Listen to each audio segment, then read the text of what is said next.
Hey everyone, welcome into another edition of the No Pulp podcast. My name is Nick Luttrell. Today I'm joined by Colin, Bock and Hentschel. Gentlemen, how are we doing tonight? I'm feeling fantastic. It's been a long day. Just took a test. A test? Couldn't be better. What class? Couldn't be better. It's called African American Politics. Ooh, okay. I'll tell you, it was pretty rough. I had to write the equivalent of 5 pages by hand without the assistance of notes. A little writer's cramp, anything like that? Yeah, a little bit. I'm surprised my hand hasn't fallen off. Are you right-handed? I'm right-handed. How's this thing doing? Is it going to get us through the night? We got a long night, Colin. I know. I'm gonna have to really use my right hand on this show, but we got your pitching cleanup. Anyways. Yeah. Will, how are you? Did you have any hard exams or tests today? I did not have a hard test. Honestly, quite the opposite of Colin. My Wednesday is absurdly easy. I have one class that starts at 12:45 in the afternoon. So did that. Friggin' took a nap. Came here. I'm ready to roll. Okay. Well, I'm sure our audience would love to hear more about how our school days went. But we're actually going to be talking about something a little more exciting, men's and women's basketball tournaments, the Sweet 16 coming up this weekend. We'll talk a lot about that in the next 45 minutes, the most intriguing matchups, double-digit seeds, our Final Four picks maybe even, coaching, players to keep an eye on. So we're going to start with the women's side. Again, Sweet 16 coming up this weekend.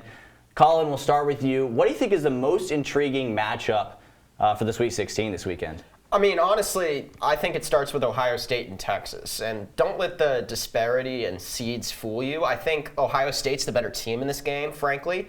And look, Texas, they're a great team. They only lost just under a handful of games, but frankly, they're built around a center who can't pass. And in the NCAA tournament, when defenses load up, it's just going to be so much harder for them to derive offense from their focal point. And I think Ohio State counters that differently. They've got a dynamic duo, J.C. Sheldon, pure scorer, like 20 a game, good pull-up three, the whole 9 yards. And then they've got Taylor Mikesell, who is maybe the best shooter in women's basketball. She's shooting 47% on like 6 3-point attempts per game. So Ohio State can shoot the lights out. And Texas, they are built to regress in the postseason, and I just think it's a recipe for disaster for the Longhorns. Especially after Ohio State got that win, that upset over LSU last weekend. Yeah, they're hot. Yeah. They're peaking at the right time. They got shooters, and they're going up against, maybe the team worst equipped among, the top 8 tournament teams to deal with said shooting. Yeah. Will? Yeah, so Colin started out on the Spokane part of the bracket. Yeah, upper right-hand corner, yeah. Sorry, I had to get my bearings. Yeah, I didn't know if I was in the men's side or the Northwest. There's too many brackets. There's truly too many brackets. But I'm going to take it down to the Bridgeport side of the bracket. I'm looking at that number 3 Indiana versus that number 2 UConn game. When you talk about a high-stakes matchup, a number 3 seed and a number 2 seed is about as good as it gets. Indiana coming out of a stacked Big Ten conference that sent 5 teams to this tournament. A truly impressive year for the Big Ten over there. Number 11 ranked in the nation at the close of the regular season. And then you look at their opponent, number 2, UConn. UConn is UConn. They are just perennially there. They're constantly good. And now they got Paige Beckers, just the walking bucket. I heard she's good. Is she? She's pretty good. Yeah. Last year, Paige Beckers was averaging like 26 and 5. She's putting up like NBA player stats. She's putting up, frankly, better stats than basically everyone in college basketball, or she was last year. And, I don't think anybody realizes that, UConn, without her, was still able to salvage the 2nd seed. Yeah. We're just waiting for her to get unleashed at this point. Yeah, and that's basically. It's impressive when you have a player that comes back from knee surgery and it still looks easy for her. It's like what do they have to do to slow her down? It's really unbelievable. But she's averaging over 13 points a game despite getting knee surgery back in December.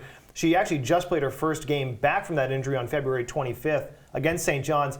And frankly, she hasn't had a 20-point game since that surgery. But as we get deeper into the tournament, she is a player that plays up to the stakes. I think she's due for a big performance, and I think it's going to come against Indiana. Yeah, and I'm sure we'll talk about Beckers a little bit later, but do you guys want to know my most intriguing matchup? What do you got? Fire away. Okay, we're going back up to the top right corner, Spokane, and Stanford and Maryland. Stanford, obviously the number 1 seed, a good team. I think Maryland will give them a good shot. They're a great offensive team. They were led the country in points scored last year. They're 6th this year. They seem to be peaking kind of at the right time. They had 2 good wins.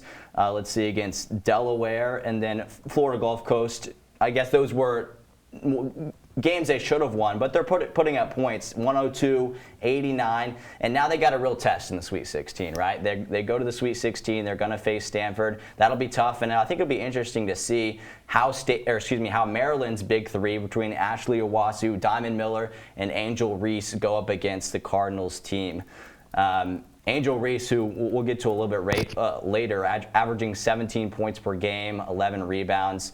One of the best players for this Terps team. And honestly, Maryland just better hope they don't get dunked all over by Fran Belibi. I mean, I've watched her high school highlights extensively. She's the one that can dunk, right? Yeah, she had that dunk in the last game. Yeah. I mean, who knows what kind of magic she has in store for this one. Yeah, and we've seen a few teams, not just on the women's side, but on the men's side, single-digit seeds that have only played double-digit teams and then kind of fizzled out as they started hitting tougher competition. Yeah. But these wins that Maryland has played, number 13 Delaware and number 12 Florida Gulf Coast, they've been so dominant.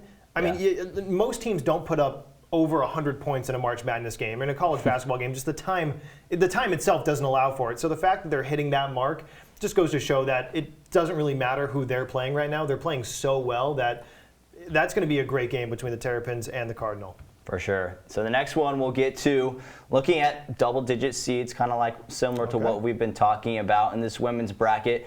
And we'll go to you first, Will, if that's all right. Which double-digit seed do you think has the best chance to make the Final Four? Yeah, so this is a tough one. I think it's a bit different than the men's bracket where we've been kind of spoiled for riches on double-digit upsets and teams making it deep. I mean, just looking at what St. Peter's is doing, it's really incredible. Mm-hmm. Granted, in saying that, I have picked the number 10 Creighton Blue Jays to upset the number 3 Iowa State Cyclones. Right. Mm-hmm. They have a very clean, fundamental system of basketball. Top 40 fewest turnovers in the season in all of college basketball.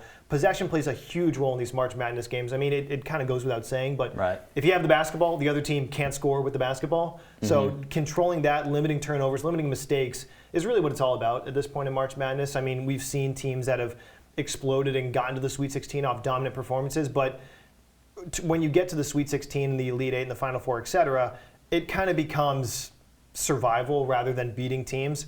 Mm-hmm. Creighton is also an established giant killer in this tournament. They already knocked out number 2 Iowa by 2 points in the round of 32. So now they're just looking for the clean sweep of the state of Iowa. I would look out for the girls from Omaha.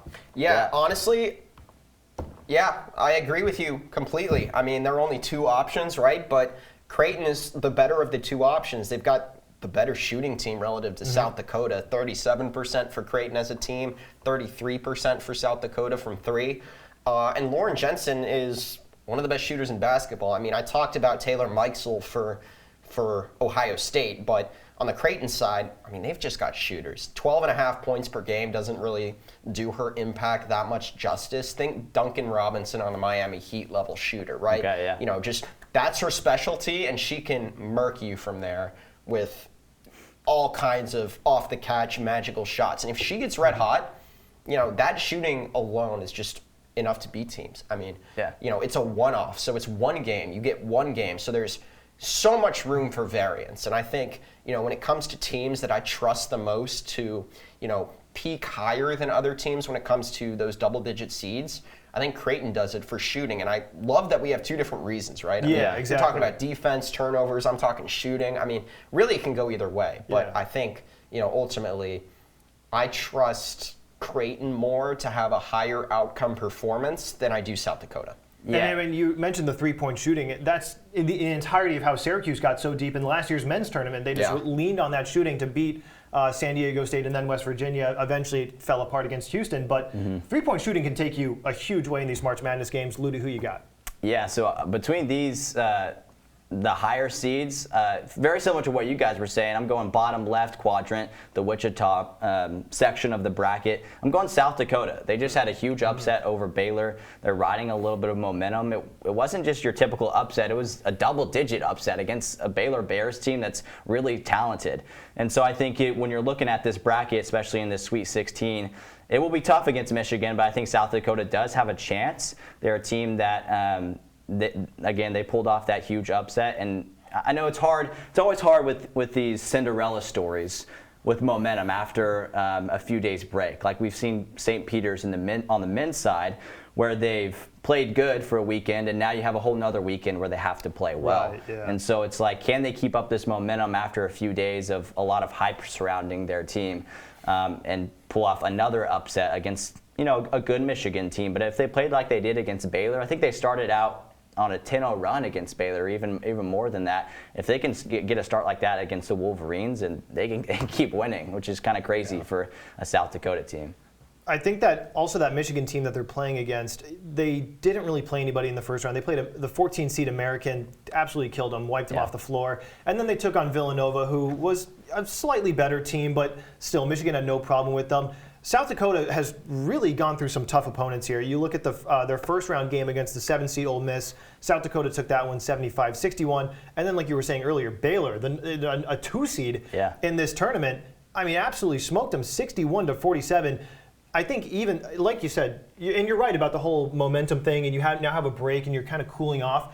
I think you do cool off, but I think you also learn a lot about yourself in that break. You're like, okay, we've settled down. We just knocked off one of the best teams in the country. Now we have a team who is on paper worse coming into the next round.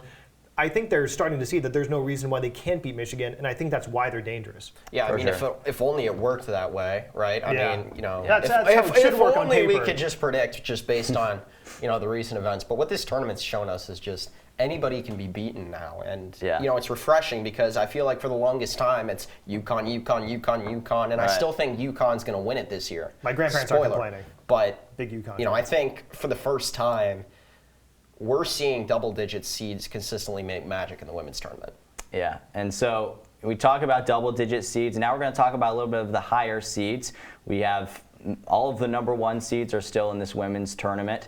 Which of those, and maybe a 2-seed as well, and we'll go back to you, Colin, to start this one. Which of the higher seeds do you think will be the biggest disappointment this weekend? Well, I already touched on Texas. I think they'll disappoint as well, but I'm going to go for one of the big dogs. I'm going to go... In fact, for many of them, the brothers, if you will. I'm going to go NC State. The Wolfpack, they try to function as a pack, and they try to beat teams with good shooting and a collective force, but they lack that go-to on-ball creator that all of these other teams have. They lack their Paige Beckers, right? Like, they lack that player who can find tight passing windows, who can consistently convert on those, and who can create something out of nothing. Really, they lack a floor raiser who guarantees just... you know, some sort of competent offense consistently throughout a game. And I think, you know, their strategy of being a collective unit has worked, and it obviously got them a 1 seed. But, you know, you go against even better teams, and when you lack that player who can counter defensive counters, then you run into some trouble. I think NC State gets into a load of trouble. All right. Well, I see where you're coming from with NC State. I mean, obviously they're one of the 1 seeds. Obviously, all the 1 seeds are still remaining. But that Notre Dame team that they're coming up against is really, really good. Took care of Massachusetts in the first round, and then, like I was saying, rare you see 100 points on the board in a March Madness game. But Notre Dame did it to the 4-seed Oklahoma in the round of 32. So Notre Dame is red hot. So I would absolutely keep your eye on that NC State Fighting Irish game. But I am going to take a slightly different direction to the Wichita side of the bracket. And granted, a lot of single-digit seeds are playing a lot of single-digit seeds, so it's a little unfair. But I'm going to look at that Louisville-Tennessee matchup, and I have Tennessee becoming that disappointment. There's a lot less parity on this women's side, but Tennessee just hasn't really been dominant enough for me to see them going further. Some teams have just absolutely blitzed their way to the Sweet 16, but Tennessee has kind of struggled a little bit. They only took care of Belmont, the 12 seed in the round of 32, by 3 points. That doesn't really scream to me the kind of team that is going to upset the number 1 team, a 1 seed in this bracket, and then go further on in the tournament. They beat Buffalo by 27 in the first round, but the first round and the second round, the types of teams that you might play, especially when you look at the round of, the Sweet 16, it's just a different brand of basketball. The Volunteers only knocked down three 3-pointers in that game against Belmont. So that sounds even more alarms in my head about the kind of 3-point shooting that they can produce, which is really necessary later on in these games. I think all the Tennessee whiskey in the world is going to make that game much sweeter for the Volunteers. Yeah, it's been interesting too. Like Tennessee, I mean, obviously this year they're a 4 seed, but I feel like they're one of those storied programs within women's college basketball that's normally better, honestly, than a 4 seed. And I think, yeah, you're right. They still have high expectations because they're the Volunteers, and they're always been a great women, or the past few years recently have been a great women's basketball program. And historically, I mean, yeah. Pat Summitt. I mean, Of course, yeah. The GOAT. Yeah. So I would say for my higher seed, we talked about this earlier, I think it's Texas going back up to this top right part of the bracket. Again, Ohio State coming off the win against LSU, a double-digit win. I think the Buccaneers have a good chance. Or excuse me, did I say Buccaneers? Is that right? Ohio State. The Buckeyes. The Buckeyes. There it is. I was thinking of Tampa right there. Yeah, I don't know what Tom Brady's in my I don't know head. what ties Brady has to the state of Ohio, but None. He played for Michigan. There are 0 ties there. so if anything, there's animosity. Well, the Buckeyes got the upset over LSU, and I think they have a good chance of doing that again against Texas. Texas, they haven't lost in a while, and that's usually like a good thing that you're winning games. But sometimes you need to lose to like learn things. And last time they lost was February 6th against Baylor, and so they've been on a long win streak, and I think there's a chance it could come to an end in the Sweet 16 this weekend. Bevo's been winning too much. It's not doing them any good. But Yeah. you're absolutely right. I mean, if you get on a high and start riding some of these wins, you don't like learn anything about how to improve or how to change. And granted, we've seen great teams go on great streaks. I mean, Gonzaga was unbeaten going into the Final Four last year, weren't they? Or for the men? Yeah, Yeah. the Gonzaga men's side. So I mean, great teams can make it to the Final Four, but losing is a huge part of how these teams improve. And I think it's a similar story. Just Texas has looked good on paper, but they're just missing something there. And I like that take that they're going to be a team that's kind of fizzle out. Ohio State's a great squad too. I like that game a lot. Yeah, so we'll pick up the pace a little bit with the next 2 questions, talking about coaching and then what players to keep an eye out for. We'll start with coaching. Will, which coach do you think will make the biggest impact this weekend? So women's basketball is totally spoiled when it comes to great head coaches. I mean, Hall of Famers everywhere you look. But when I look at this bracket and I look at the roster and I look at sort of the teams that are really looking to make a run in this, I had to go with Wes Moore from NC State. Okay. He's bringing the Wolfpack to their 4th straight Sweet 16. Granted, the 2020 tournament was canceled, so not including that, 4 straight Sweet 16s for the Pack, one of 2 ACC 1 seeds, and the ACC regular season and tournament champs. I mean, they basically won every award possible, and granted, they have a tough game against a really good Notre Dame team like we were talking about a little earlier, but this is a team that's destined for greatness from a great program down in Raleigh. They have a red carpet ready for them for the Final Four. It's whether or not they can just put their noses to the grindstone, get it done, and Wes Moore has done everything in his power for the past couple of years. Forget this year, but I mean, for nearly a whole class of players, has just absolutely built that program up, and I think he's probably the best coach in that field. Yeah, especially playing in the ACC, their team. I mean, the ACC has been a great basketball conference for women's basketball the past few years. It's been the conference for women's basketball. I mean, granted, the Big East and UConn are still doing their thing, but I mean, if you want to look at consistency, it's all ACC. Yeah. Well, I'm going to go outside the ACC, and I'm going to go to the Big East, and I'm going to talk about Jim Flannery for Creighton. All right, hear me out. All right, I'm going to continue on this Creighton hype train because I really think they're legit. I think their shooting can really pose serious problems for teams. And it all starts with Jim Flannery, right? He's going to have to be super creative if he wants to win.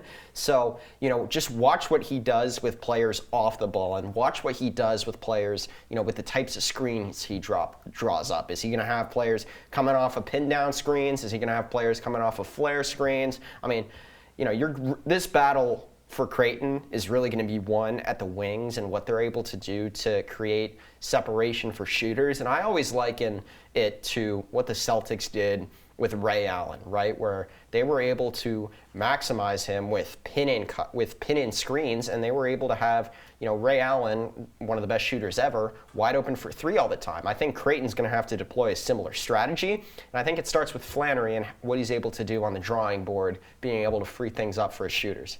Yeah, and I mean, we're talking about coaching here, and I don't know how you guys haven't mentioned the best coach in this tournament in women's college basketball, and that's Gino Auriemma. It's his 37th season at UConn.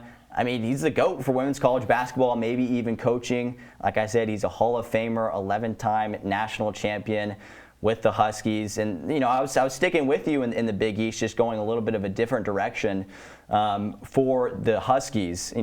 He got he got inducted into the Hall of Fame in 2006. He's won multiple Coach of the Year, the Naismith and the AP and the WBCA. I mean, this is a guy who knows not just women's college basketball, but college basketball as a whole. He could coach WNBA. He could coach in the NBA. He's a talented coach that's always been so dominant for this UConn team year in and year out. So it's really impressive. Coach Ariema, I mean, I don't know how you guys don't mention him. Yeah, I mean, he certainly is the best coach, but I thought, to answer this question, I wanted to sneak in somebody who could have a really sneaky good impact. I think, you really got to watch what Creighton's shooters can do. I mean, three-point shooting's the wave. That's the wave in basketball, and nobody does it like Creighton in this tournament. You and I were on that Creighton train at the beginning of the show, so I think they have a very good chance of knocking down this Iowa State team, and that's going to come down to their coaching. And, I mean, we talked about them for different reasons. You, the shooting, me, the defense, and a lot of that is coaching. And so the last question we're going to get to, talked about coaching, the high seeds, the low seeds, the intriguing matchups. Now we're going to be talking about the players, which we've discussed a little bit so far in this podcast. But which player do you guys think our audience needs to keep an eye out if they're going to be watching the Sweet 16 this weekend? Well, I'll start back in the Big 12. I went back and forth on this one. Really, I was really torn, but this is a player to watch, not necessarily for the best reasons. And I touched on, the topic of her game not translating as well, and that's Charlie Collier for Texas. Okay. She's the big woman. She's the woman in the middle. Does everything down low. Leads the team in rebounding.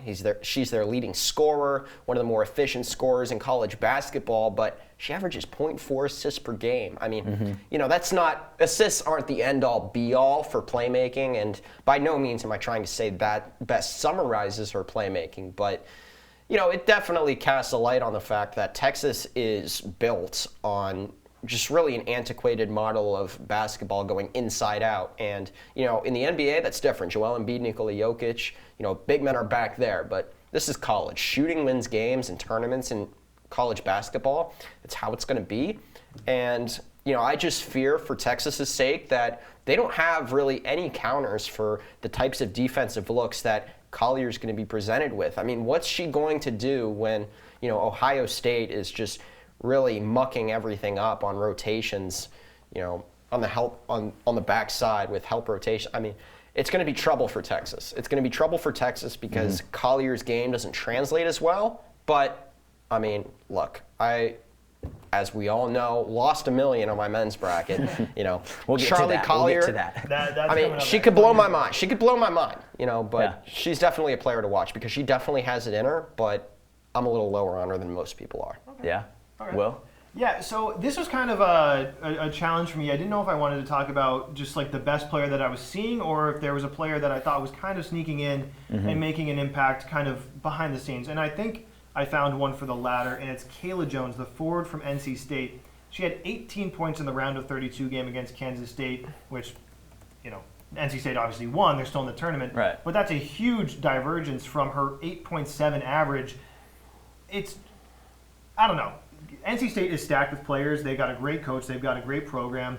Like I was just saying a couple minutes ago, they won the ACC, both the tournament and the regular season. But this is March Madness, and that's kind of where you throw everything out from the regular season, from the ACC tournaments. And I think Kayla Jones is one of these players that has put up a lot of great points in the past, but now she has to perform to another level in March Madness. It's really where the pressure comes in, where bench guys that you maybe haven't heard of a lot start to come in and make an impact. 18 points is a great amount against a good Kansas State team. And if she continues on this track and if she continues racking up points, she could be one of the most needed players on this NC State team. Especially, I mean, the first two rounds they didn't play anybody huge. They played, excuse me, I'm just trying to find my way, in this massive bracket once again. They played Longwood in the first round, and then Kansas State in the second round. Kansas State, not a bad team by any stretch, but not women's basketball powerhouse that you think of. Right. Now they've got a game against Notre Dame. Kayla Jones hasn't put up double-digit points except for the 18 points that she just put up in the last game. Her last double-digit figures was on February 27th. This would be the perfect time for her to have back-to-back solid games, get her team past Notre Dame, probably the first big bump in the road for this Wolfpack team, and then get them into the Elite Eight and hopefully for NC State past. Yeah, and she needs to be that playmaker I was kind of talking about, right? NC State lacks that player, at least on paper, and she's definitely going to be an integral part of their team if they're going to be able to get by the Irish. Yeah, well, and on top of that, 18 points, had five rebounds and 3 assists, which isn't it's not breaking any record book, but I mean, when you have a player that can put up 18 points and then distribute to 3 assists and also pick up 5 rebounds, I mean, she's a Swiss Army knife on the floor, and it's just a great thing to have for the Wolfpack. And another thing I don't think you guys mentioned is this is her 5th year with the Wolfpack team, so she knows what she's doing, and like you said, she's a good player for this team, right? I would sure hope. All right, so my player, going back to Maryland here, Diamond Miller, a guard for this team, averaging 13.2 points per game so far this season. But what an awesome name, Diamond. I just think that's pretty cool, honestly. But yeah, so 13 points per game, 4 rebounds, and Colin, ask me how many points she's averaging right now in the tournament. All right, how many points is she averaging in the tournament? She's averaging 23. What? And a half, I think. Oh my somewhere around there, right? But I think that's up there as far as playing offensively, and we talked about the offensive powerhouse that Maryland is in women's college basketball, and was last year, is still this season, and averaging 23 points. They're putting up incredible numbers against 2 teams that aren't great, but 2 teams that have pulled off upsets. And so I think Diamond Miller, good player. Averaging 23 points is averaging 23 points. Yeah. Diamond Miller, I mean, if that is the number that she's putting up, I mean, it doesn't matter who she's playing. It's 23 points. Yeah, I mean, if she keeps that up, who's going to beat Maryland, right? If you have a player who can score 20-plus in this tournament, you're in good shape. And that's what she's doing so far. All right, so that was the women's bracket for the NCAA tournament. So let's all take a breather, like flex our arms out a little bit. We're good. Okay, now we're moving on to the men's side. The Sweet 16 also coming up this weekend. Same thing, talk about intriguing matchups, double digits, any upsets, players to watch out for. Obviously, some legendary coaches that are in the Sweet 16 this year. So we'll start again. Most intriguing matchup, what would you guys say? I'm going to go and say Arizona-Houston. I'm so looking forward to this game. Marcus Sasser playing or not playing, I don't care. I'm still looking forward to it. Yeah, you lose Marcus Sasser, who's their go-to scorer at basically all 3 levels, and he's a pretty good defender. So how do you make up for it? Well, you go on and finish top 10 in offense and defensive rating. You have, I believe, the 3rd best BPI rating according to whoever runs that stat. I mean, Houston's no ordinary 5 seed. And look, I know that everybody was like, oh, they're without Marcus Sasser, they're not going to be as good. But no, this is a very, very good team, despite the competition they played against in conference. And, Taze Moore has really stepped up for them in the tournament. I mean, he, on that Bleacher Report list, I was kind of shocked to see him on their top 15 players in the Sweet 16. Yeah. But, he's been playing well in the tournament, and he could be that guy going forward. You got Josh Carlton as well. He's shooting 63% from 2 since January 5th. And then on the Arizona side, I mean, Benedict Mathurin is a future NBA star. And Arizona's just such a well-oiled machine. You talk about what NC State's trying to do with, a team-oriented approach. Well, that's what Arizona does. They've got 4 guys averaging at least 10 points. If you count Kirk Kreese's 9.9 is 10, basically. And, they've got shooting, they've got length, they've got passing, they've got everything you want. So these are 2 very well-rounded teams on both sides of the ball. These are 2 teams who are all like in that top 10 net rating wise, and it's going to be a really enticing matchup despite the difference in seeds. Yeah. Will? I do like that. I do like that game a lot. It's going to be very entertaining. But maybe it's just me, and I'm just a sucker for 3 versus 2 seed games. But I have circled that number 3 Texas Tech versus that number 2 Duke game. I mean, you could just watch that game off of name value, name brand. I mean, those are 2 great schools going up against each other. But if you really dive into the numbers of these 2 squads, they're almost perfect mirrors of each other. You have Texas Tech shooting 47% from the field, Duke shooting 48%. You have Tech shooting 31% from deep, Duke 38% from deep. I could go on and on. These numbers just mirror each other perfectly. And obviously, you're on Coach K's last run. A lot of players have circled this Red Raiders team to win the whole shebang. And both teams have really, really gritty wins in their second-round matchups. Not the prettiest of performances from either side. I mean, Duke almost lost to Michigan State until they just pulled away in the end. But hey, Duke. A lot of people have Duke winning this whole thing, and a lot of people have Texas Tech winning this whole thing. You have Duke winning this whole thing? I do. I'm gonna upset you. Duke. They haven't blown my mind with this tournament. That's not going to happen. But you don't trust Paulo Banchero? I mean, his play style translates so well. And I mean, when you're built around one player who is built to play postseason level basketball, it's hard to pick against you. It's just hard to pick against them for that reason. And they got Wendell Moore. They got they got Mark Williams. I mean, they're a deep team and they're top heavy. I don't know how you bet against them. This is going to upset a lot of. We're all journalists here. Like we're trained to find the facts. What I'm about to say has like no numerical value. It's just a gut feeling. Yeah. But like Duke to me is a team of individuals who are good at basketball. But Texas Tech to me is a good team. Like it's such a. I agree with that. They don't play like well together. Yeah. Or just the games that I've watched them, they just survive almost. And maybe they'll keep surviving. Exactly. Yeah. I don't know. To me, Duke was a team that everyone expected to come into this tournament and just dominate and just blow through everybody. Yeah. But to me, it looks like they're barely keeping their head above water. And Texas Tech is coming off some good wins in their tournament. I just think tune in. It's going to be a really good game. Either Duke drowns, like you hope they don't, or they actually turn into the Duke team that everyone thinks they are. And Texas Tech is just been this great team that a lot of people have to win the whole thing. It's just going to be a really good game. I would say tune in. Yeah, and we'll talk about the Blue Devils a little bit later on, but we gotta get to my pick, and that game's going to be on Thursday. I'm going with this game on Friday. We haven't talked about St. Peter's, and I know we'll talk about them a little bit more. They're going against Purdue. Obviously, they shocked the world. They took down Kentucky, and Murray State. Okay, that's a decent win. They're a 15 seed, trying to pull the upset again against a 3 seed Purdue. I still think that it may not be as far as talent-wise, it's not going to be the most intriguing matchup. But I just want to see St. Peter's play basketball again. They're a fun team to watch, and against this Boilermakers team, who knows? You never know. They have less than a 10% chance to win according to ESP and BPI. But, cowards. But I'm giving them more of a shot than that. I don't know. But we can talk about the upsets a little bit later. Actually, we'll talk about the double-digit seeds, and St. Peter's could be one of them for you guys. But the best chance out of the double-digit seeds, a few of them that are in the Sweet 16, the best chance a double-digit seed has to make the Final Four. What team are you guys going with? Can we start with you, Will? Yeah, so this is a tough one because there are a lot of really good ones. I mean, there are 2 double-digit seeds playing in a game on the bottom right chunk of the bracket. You've got Michigan's had a great tournament so far. You've obviously had St. Peter's, who's just become America's sweetheart, and what seemed like basically overnight. But I did some research, I did some digging, and the team that I like the most right now to make the Final Four has got to be that number 10 Miami team coming out of the ACC. It really, before I touch upon this Miami team, everyone was saying that the ACC has had a weak year. I thought it was too. Well, look at the tournament. They're dominating this tournament. Virginia Tech. Somehow. I mean, Miami now. I don't understand. Duke's obviously a stalwart team. UNC? UNC's in there? Where the heck did they come from? I mean, they just continue to blow my mind. ACC, I would buy stock in the ACC.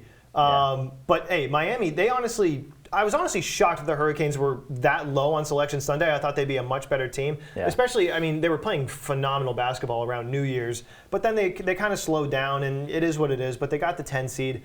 They played the number 11 seed Iowa State, so either way, a double-digit seed is going to make the Elite Eight, just by virtue of matchup.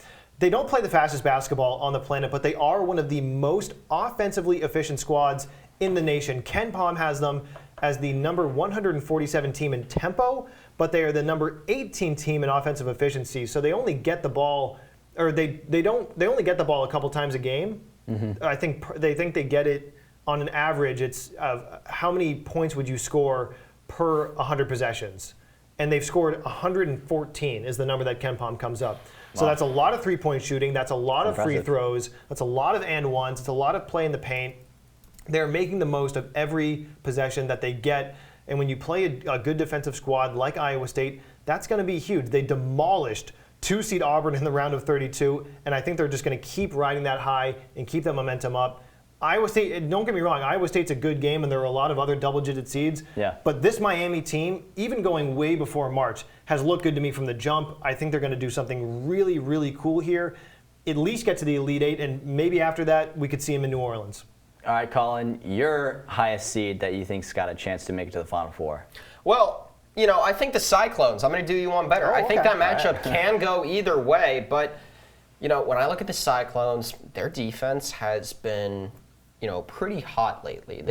They've been beating teams with their defense. They've been playing a lot better, and, I think when you're going against a better offensive team like Miami, those good defenses can stay organized and tend to take over against better offenses. So I'm really anxious to see how they muck up, everything for Miami. I'm really enticed by Isaiah Wong and by Cameron McGusty. They've got one of the best 1-2 punches, but I think Iowa State will play better organized basketball. And they're still riding high over that win over Wisconsin. They completely neutralized Johnny Davis, who won Big Ten Player of the Year and is third on my NBA mock draft board. So, that just goes to show how gifted they are at shutting down perimeter talent. And they are facing a prolific 1-2 punch. So it's going to be a test, but I think their defense will hold. And the only real concern for them is Miami going to be able to attack them inside? Because they do struggle there. And not a single player averages more than a block. So I'm interested to see how this goes. Give me the Cyclones. I like that matchup a lot. And I did a lot of back and forth of who I liked better. My only concern with Iowa State, though, is if you look at their first-round game against LSU and their second-round game against Wisconsin, Iowa State has never reached 60 points. So to me, it's just going to be a contest. It's going to be an immovable defense. No. That's all they need. It's going to be an immovable object meets an unstoppable force. Do you go with the red-hot Miami Hurricanes who put up 68 against USC in the first round and then just blew by Auburn, or do you go with Iowa State who's just locked everybody up? And to me, I think defensive basketball is great, but in terms of March Madness history, hot offense tends to win out. Yeah, so we're running a little bit low on time, but I'll give my pick. We'll go over the next few questions after that. I'm thinking Michigan has a really good shot as a double-digit seed to potentially make it onto the Final Four. We've seen Hunter Dickinson play in the past 2 years. Incredible. He's 7'1", 260. The guy's a beast.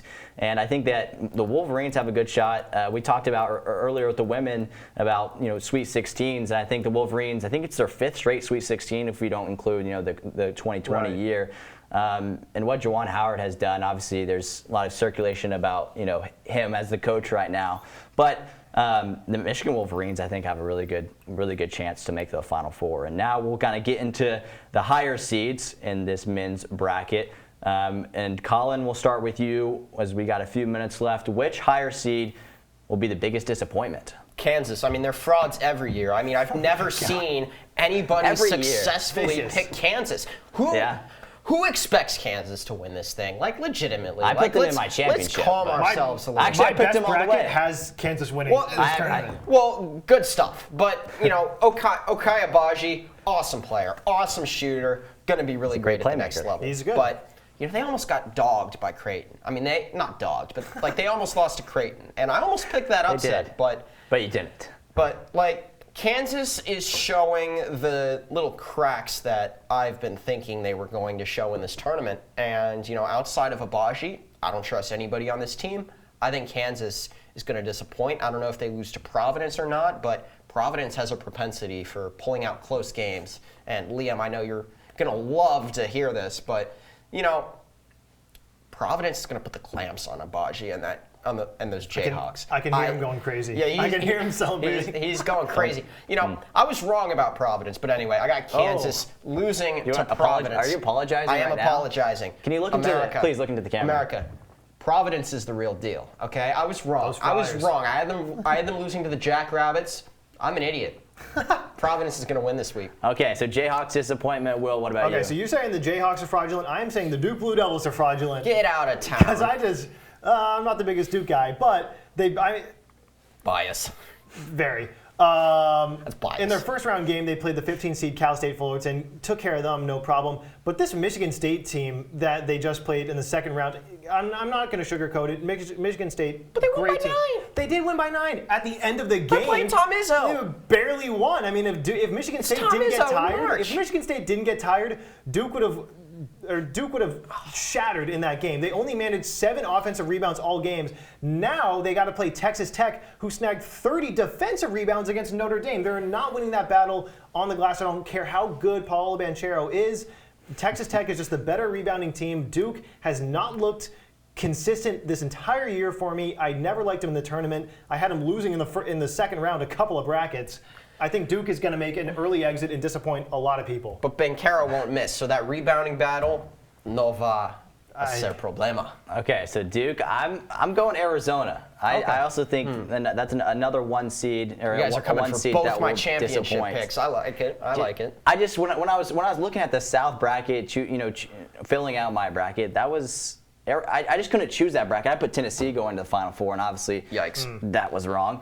But I just don't see Arizona doing it. I think Houston's got a really good shot, and I do think Arizona will disappoint. Let's skip on ahead now. Talk about some of the players. Obviously, lots of talent, lots of future lottery picks for sure in this Sweet 16. And Will, we'll start with you. Who's one player to keep an eye on?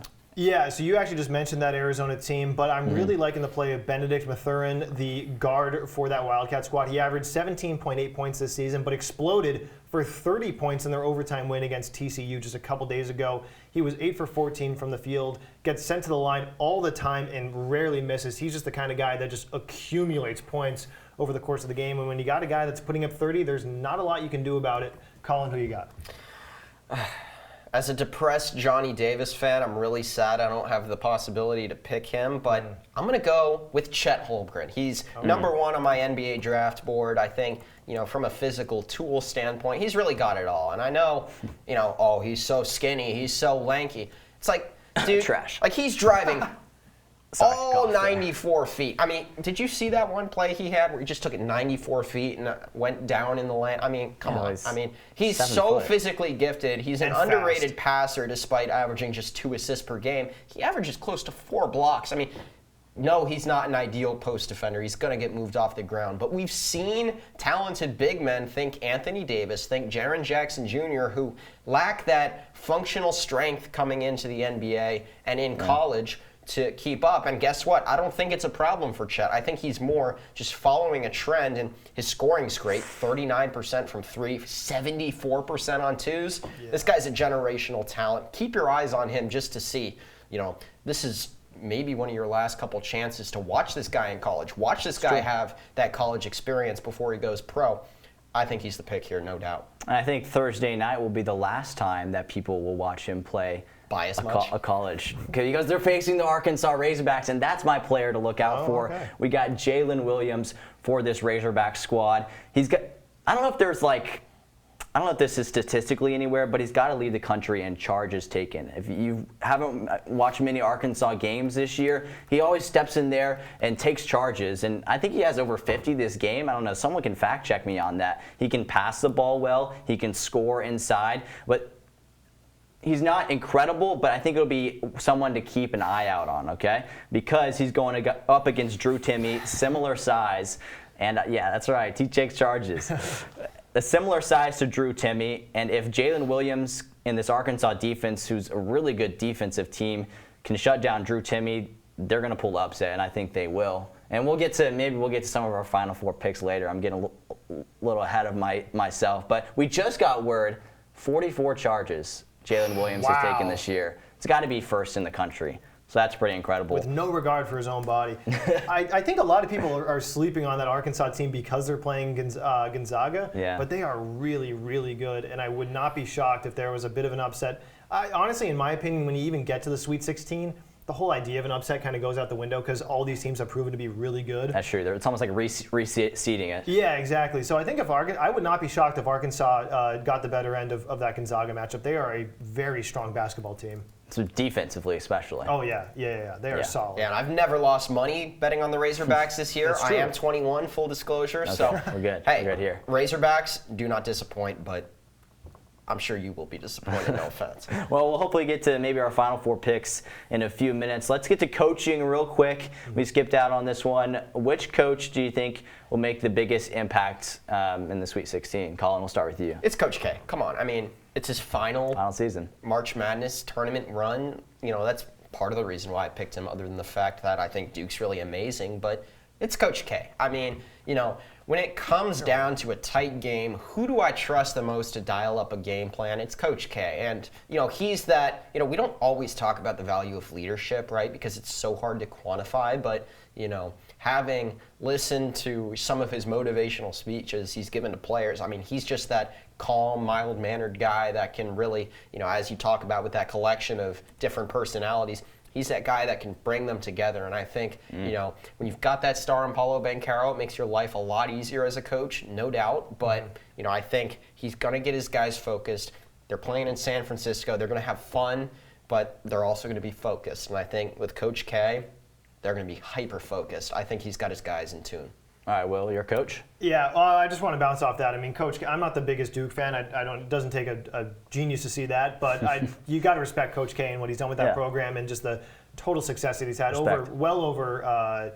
He's reached 1,200 wins now. Yeah, best coach in sports history. He's the GOAT. There's no denying it. But if we're talking about which coach is going to make the biggest impact, I think this impact's already been made, and it's Shaheen Holloway over at St. Peter's. Love that. It's such an awesome story of what he's done. I mean, this team, this whole school is basically like 3 buildings, and they took down Kentucky, which is one of the most established powers in all of college basketball. One of the best all-time Cinderella runs, and it still isn't done. I mean, they've got a chance to really beat this Purdue team. I mean, it would be another huge upset under their belt, but St. Peter's is really good, and there's a lot of factors and a lot of people that aren't too thrilled on that Boilermaker team. But he deserves a ton of credit for the recruiting, for the style of play that they do. And, hey, he's carried a 15 seed all the way to the Sweet 16, and the ride's not done. Shaheen Holloway, take a bow. That's a huge impact for him. All right, so we're almost finished here on the No Pulp podcast. Our final thing, and we got to make it very brief, your final 4 picks between all 3 of us. Very brief reasoning why.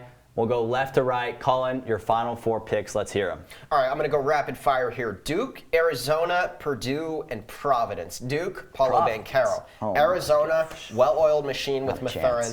Purdue, Jaden Ivey is awesome to watch. I mean, they just play awesome basketball there. And then Providence. I mean, they play tight games. All these games have been close for them in this tournament, and I think they present a serious challenge for Agbaji in Kansas. And then give me Duke over Arizona in the title. Banchero will be the most outstanding player. And Coach K will get another championship, number 6, and he'll ride off into the sunset. Will? Okay, I'm going to go rapid fire. I'm going to go Gonzaga, Villanova, Kansas, and then for a bit of a sleeper that I think a lot of people aren't really considering, UCLA. Okay, all right. Because they have a lot of the UCLA team has a lot of experience. They went to the championship, or excuse me, the final. Oh yeah, no. They went to the Final Four last season. They did not make the championship game. Got a bit crossed up there. But they've got a lot of experience. They know what it's like. I mean, they actually went through a tougher road last season because they had a play-in game. But hey, UCLA, they've got a great program. Kansas is just all around. I have them winning them winning one of my tournaments, my best tournament right now. Villanova has just kind of blown through everybody they've played by either 20 or 10 points, so they've shown absolutely no mercy. And Gonzaga's Gonzaga. They're really, really good this season, and they're not slowing down anytime soon. All right, my final 4 picks. You guys ready? Let's hear 'em. Fire away. So I'm going Texas Tech. Okay. And I think they will beat Arkansas. Arkansas will pull the upset from Gonzaga over Gonzaga. You heard it here first. Bottom left, I'm going to go UCLA as well. You made a good point with that. Kansas in the bottom right. Top right, I'm going Michigan. I think they'll pull the upset over Nova. Then I think they will beat Houston. Kansas over Texas Tech in the championship game. So you've got a pair of upsets there. You've got Houston beating Arizona, and then Michigan, upsetting Villanova. Yeah. That would be some good TV. But I talked about this South bracket is hard for me. Like, I did terrible in my South bracket. Let me just tell you, that Juwan Howard character development arc is going crazy right now. I mean, think about how far he's come. I mean, open hand punch to possibly Final Four, in your opinion? Slap. Yeah. Yeah, what a world we live in. All right, folks. Only college basketball. Well, that's going to wrap up the No Pulp podcast. The Sweet 16 begins Thursday for the men and Friday for the women. Alongside Colin, Bock, and Will Hentschel, I'm Nick Luttrell. Have a good night.